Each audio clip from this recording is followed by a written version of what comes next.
नमस्कार, मैं एकता और आप देख रहे हैं हंगामा टाइम्स न्यूज। नजर डालते हैं राजधानी में आज बड़ी खबरों पर एक नजर, जहां राष्ट्रीय किसान मंच द्वारा पूर्व प्रधानमंत्री वीपी सिंह की जयंती पर राजधानी में विशेष कार्यक्रम का आयोजन हुआ। देश भर की खास शख्सियतों ने इस कार्यक्रम में शिरकत की। वीपी सिंह, पंडित शेखर दीक्षित जिंदाबाद के लगे नारे। नजर डालते हैं इस बड़ी खबर जो बहुत अजीज, ज़हीन और काबिल एहतराम है, जो हर दिन अजीज है, युवा दिलों की धड़कन है, किसानों के मसीहा हैं, युवाओं के मार्गदर्शक हैं, कईयों कई जो बहुत ही जुझारू, कर्तव्यनिष्ठ, सत्यनिष्ठ और महिला शक्ति। बहुत बहुत धन्यवाद सभी लोगों को।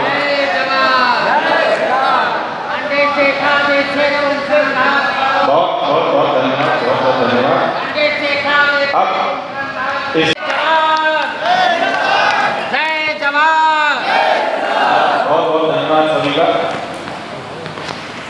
सबसे पहले आज आ रही वीपी सिंह साहब की जयंती, उनको मैं सशक्त नमन करता हूँ, अपने श्रद्धा सुमन उनके चरणों में अर्पित करता हूँ। साथ ही मंच पर उपस्थित सभी गणमान्य लोग, सुनील शास्त्री जी अस्वस्थ होने के कारण हमारे बीच नहीं आ पाए। आदरणीय संतोष भैया, संतोष भारती जी, जिनके साथ मैं राजा साहब के साथ जब जुड़ा तो उनके साथ भी जुड़ ही गया था, तो लगातार देखता उनके साथ, उनसे सीखता आ रहा हूँ और उन्हीं को सुनने का मेरा भी मन है। इसलिए मैं बहुत जल्दी 5-10 मिनट में ये समाप्त कर दूँगा। साथ ही अखिलेश प्रताप सिंह जी, जिनके विचार अभी आपने सुने, डॉक्टर ब्रज बिहारी जी, जिनको विचार भी आपने सुने और राजा साहब के प्रति और देश की राजनीति के प्रति जो उनका भावनाएं थी, उनकी सोच थी, उस पर आपने देखा। अशोक भैया, अशोक सिंह जी, वो भी मुझे लग रहा है जब से किसान आंदोलन में। नमस्कार, मैं अमित कश्यप और आप देख रहे हैं हंगामा टाइम्स न्यूज़। इस वक्त हमें उत्तर प्रदेश की राजधानी के गांधी भवन में, जहां पर बहुत ही भव्य कार्यक्रम पूर्व प्रधानमंत्री वीपी सिंह की जयंती को लेकर के हुआ, जहां पर हमारे साथ में राष्ट्रीय अध्यक्ष हैं पंडित शेखर दीक्षित जी। उनसे जानेंगे सर, किस तरह से आज जयंती मनाई गई और कहाँ से लोग आए। देखिए, पूरे उत्तर प्रदेश के सभी जनपदों से लोगों ने शिरकत की। भोपाल से, दिल्ली से, पटना से कई मुख्य अतिथि हमारे साथ शामिल हुए, जिसमें मुख्य रूप से श्री संतोष भारती जी और स्वामी विद्या चैतन्य महाराज जी, श्री अशोक सिंह जी, श्री डॉक्टर ब्रज बिहारी जी, अखिलेश प्रताप सिंह जी और अन्य विशिष्ट अतिथियों ने शामिल हुए और उन्होंने अपने व्यक्तित्व दिए और वीपी सिंह साहब को श्रद्धांजलि दी और उनको याद किया। तो सर, किस तरह से देखते हैं कि जो केंद्र की मोदी सरकार है, वो किसानों की लड़ाई किस तरह से आपका राष्ट्रीय किसान मंच लड़ने वाला है? देखिए, किसानों के लिए तो जब मोदी सरकार नहीं थी तब भी हम लड़ाई लड़ रहे थे, आज मोदी सरकार है तब भी हम लड़ाई लड़ रहे हैं। हम तो छोटी सी बात ये कहना चाहेंगे कि 2014 में जब मोदी सरकार बनी थी तब उसने स्वामीनाथन कमेटी आयोग की जो रिपोर्ट है उसको लागू करने के लिए वादा किया था। उतना ही कर दे तो बड़ा एहसान होगा। मुझे तो अब ये लग रहा है कि सरकार उद्योगपतियों के हाथ में चली गई है, किसानों के हाथ में सरकार है नहीं। आई थी तो किसानों के उनको जो है हल का लोहा चाहिए था, किसानों की स्वामीनाथन कमेटी लागू करनी थी। उसके बाद उन्होंने ऐसा धर्म का बॉन्डर फैलाया कि आज की डेट में उन सब विषयों पे बात होना ही ख़त्म हो गई और लोग बिल्कुल भूल गए कि हम किन विषयों को लेकर सरकार को लाए थे और आज हम क्या कर रहे हैं। तो सर, जहां जयंती मनाई गई है वीपी सिंह पूर्व प्रधानमंत्री जी की, और किस तरह से जो किसान का भरोसा है वो आम संगठनों पर से उठता जा रहा है, तो किस तरह से विश्वास जीतेंगे आप? नहीं, हम देखिए, ऐसा है, हर जगह किसी का भरोसा होता है, किसी का भरोसा उठता है। राजनीति में भी एक पार्टी से भरोसा उठता है, दूसरी पार्टी पे होता है। मुझे लगता है हम लोग पिछले 2 दशकों से लगातार किसानों का काम कर रहे हैं और जब भी हमने किसान को किसी वाजिब चीज़ के लिए बोला तो वो इकट्ठा हुआ, उसने अपनी बात की। अब सवाल ये है कि केवल उनके अधिकारों के लिए लड़ते लड़ते अब समय बीतता जा रहा है। अब कुछ ऐसा भी होना चाहिए कि वो मेन स्ट्रीम की लड़ाइयों में भी सामने आए, बाहर आएँ। तो उसके लिए आज जितने भी महानुभाव इकट्ठा हुए और जितने भी वरिष्ठ लोग इकट्ठा हुए, वो और अलग अलग संगठनों से जो लोग आए, उनके साथ बैठ के एक वार्ता करके एक रोड मैप बनाएंगे कि किस तरीके से जो है किसानों की अब नई दिशा उत्तर प्रदेश में तय की जाए। राजनीति में भी भागीदारी देने की बात आपने कही है, किसान किस तरह से राजनीति में उतरने हैं? देखिए, राजनीति में भागीदार तो किसान होता ही है। वो हमेशा ये होता है कि हम किसी पार्टी का समर्थन करते हैं, जैसे मैंने कहा, उन्होंने कहा स्वामीनाथन कमेटी लागू करेंगे, किसानों ने समर्थन किया, मुकर गए, अब किसान फिर 5 साल के लिए बैठा है, फिर अलग मूल्यों में फंस गया।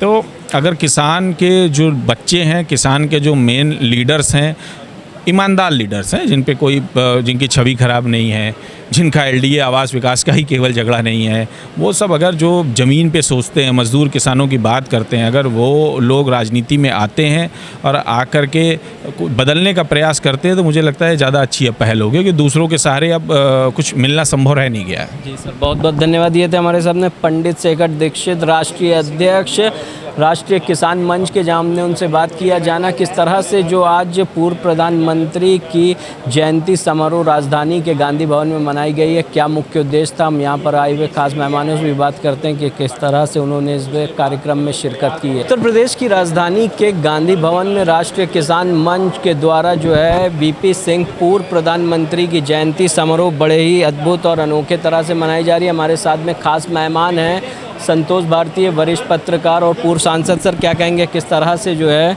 जयंती समारोह में सम्मिलित हुए और क्या संदेश है आम जनता के? मेरा सौभाग्य कि मैं इस जयंती समारोह में सम्मिलित हुआ। पूरा हॉल भरा हुआ था, बाहर भी लोग थे, और मैं जब आ रहा था तब बसें आ रही थी, तो लोगों का इतना उत्साह वीपी सिंह के जन्मदिन को लेकर के, इससे ये अंदाज़ा होता है कि लोगों को ये लग रहा है कि वीपी सिंह ने जो किया वो कितना सामयिक था, कितना महत्वपूर्ण था। और जिस तरह लखनऊ में आज समारोह हुआ और लोगों ने नारे लगाए, वीपी सिंह के बारे में बातचीत की, इसके लिए लोगों को धन्यवाद देना चाहिए, नेताओं को नहीं देना चाहिए, क्योंकि नेता तो किसी ने बाइट दी कि नहीं दी मुझे नहीं पता, लेकिन जिस तरह लोग संगठित हो रहे हैं और इनको संगठन करने वालों को बधाई देनी चाहिए कि वो ऐसे लोगों को तैयार कर रहे हैं जिनके मन में, जिन्होंने वीपी सिंह को कभी देखा भी नहीं, उनके मन में वीपी सिंह के सिद्धांतों के प्रति इतना जुड़ाव नज़र आ रहा है। तो सर, आपने अपनी किताब में भी लिखा है कि वीपी सिंह पूर्व प्रधानमंत्री के बारे में, जो यहाँ पर आए हुए किसानों को आपने बताया, क्या उनसे सीखने की ज़रूरत है सर? वीपी सिंह से एक ही चीज़ सीखने की ज़रूरत है कि जब भी आप कुछ काम करो तो आप अपनी नज़र में रखो कि जो आपकी नज़र में सबसे गरीब है, सबसे कमज़ोर है, उसको उससे कोई फ़ायदा हो रहा है कि नहीं हो रहा है। जैसे मान लीजिए आप हैं, आप कहीं काम करते हैं और आपको कोई फ़ैसला लेना है, तो आपको ये सोच के फ़ैसला लेना चाहिए, जो वीपी सिंह कहते थे, कि उस फैसले से जो मेरी नज़र में, मतलब आपकी नज़र में जो सबसे कमज़ोर और गरीब है, उसको कोई फ़ायदा हो रहा है कि नहीं हो रहा है। अगर फ़ायदा हो रहा है तो आप वो फ़ैसला लीजिए, और नहीं हो रहा है तो फ़ैसला नहीं लेना चाहिए। ये वीपी सिंह की सीख थी।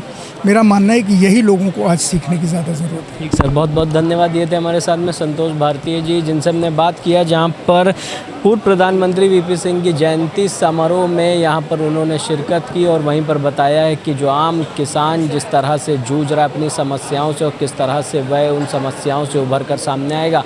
आप देखते रहिए हंगामा टाइम्स न्यूज़। राष्ट्रीय किसान मंच के जो जयंती समारोह कार्यक्रम था, उसके अंदर यहाँ पर महिलाओं ने भी भारी मात्रा में शिरकत की। आप देख रहे हैं, क्या कहेंगे आज किस तरह से जो है जयंती मनाई आप? बहुत अच्छे, बड़े उत्साहपूर्वक, जनता में बहुत उत्साह था कि हमको ऐसा है, जो हमारे किसानों के हित में कार्य करने वाला हमारा प्रधानमंत्री था, हमको ऐसा ही कोई व्यक्ति ऐसा चाहिए जो हमारे किसानों के हित में सोचे, क्योंकि हमारे जो किसान इतनी मेहनत से अनाज पैदा करते हैं, उचित मूल्यों दर पर तो बिक नहीं पाता, ना सरकार, मतलब सरकारी व्यवस्थाएं किसानों को मिल पाती हैं, खाद इतना महंगा, सिंचाई इतनी महंगी कि तरह तरह की दवाइयाँ ना डालो खेतों में, मिट्टी बेकार हुई जा रही है।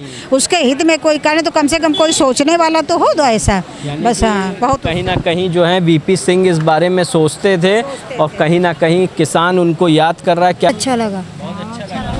तो आप देख रहे हैं कि जहां पर महिलाओं ने भी इस कार्यक्रम में शिरकत की और बताया किस तरह से जो पूर्व प्रधानमंत्री वीपी सिंह थे, वह किसानों के बारे में सोचते थे, आम गरीब जनता के बारे में। और वहीं पर हम आगे भी आपको दिखाएंगे कार्यक्रम की क्या रूपरेखा है, ये आपको ले चलते हैं। अच्छा ही लगेगा ना, गरीब जनता के बारे में सोचेंगे, अच्छा ही लगेगा। यानी कि अभी मोदी जी नहीं सोच रहे हैं। मोदी जी ने तो अनाज दे रहा, लेकिन हमारे लोगों को किसान का सस्ता खरीद रहा ना अनाज, हम लोग किसान पैदा का तो सस्ता खरीद रहा, तो हम लोग क्या मिलेगा। यानी कि मोदी जी किसानों के बारे में नहीं सोच रहे। नहीं सोच रहा। मंच पे बैठे हुए लोगों का नाम लूँ उसके पहले मैं ये जानता हूँ कि आप बहुत भूखे हैं, सवेरे से चले हैं, कहाँ से आ रहे हैं और आपको उठ के चले जाना चाहिए था। अभी आप बहुत अच्छा कर रहे थे कि आपकी धैर्य की सीमा आ गई कि शेखर जी का भाषण हुआ, आपने कहा कि अब चलो, बहुत सही कर रहे थे, लेकिन फिर भी कुछ लोग बच गए, यहाँ पे बैठे हैं। आप सबका स्वागत। और ये जो मैं ड्रेस पहने हुए हूँ, आपने भी देखा कि मैं पत्रकार हूँ और मुझे टेलीविज़न के ऊपर थोड़ा ज़्यादा आना पड़ता है।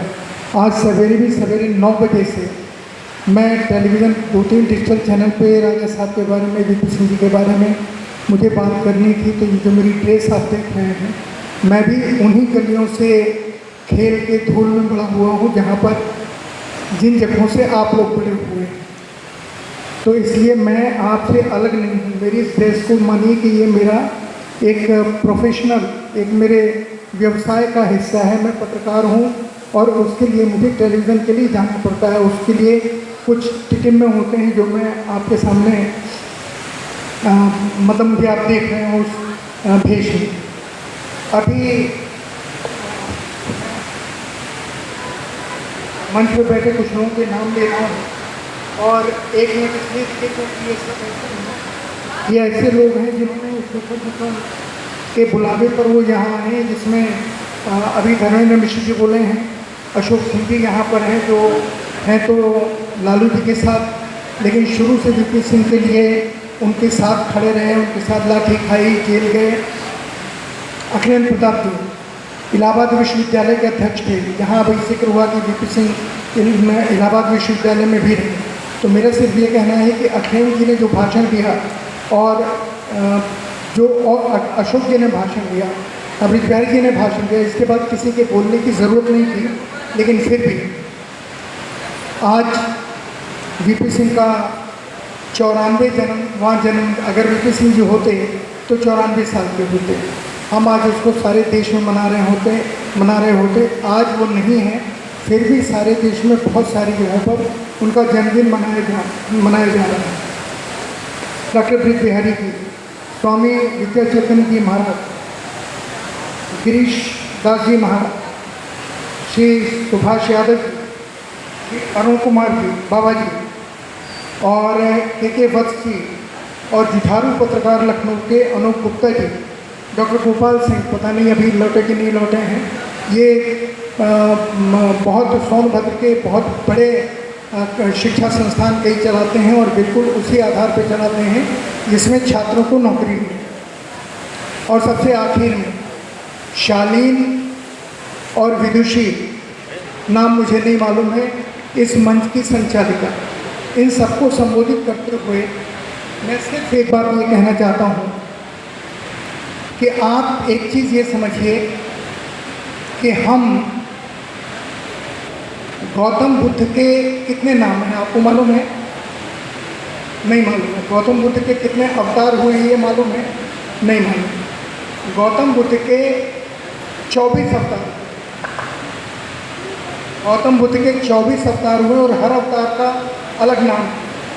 लेकिन हम जब बुद्ध कहते हैं तो हमारा बुद्ध गौतम बुद्ध से होता है, 24 अवतारों का हम जिक्र नहीं करते।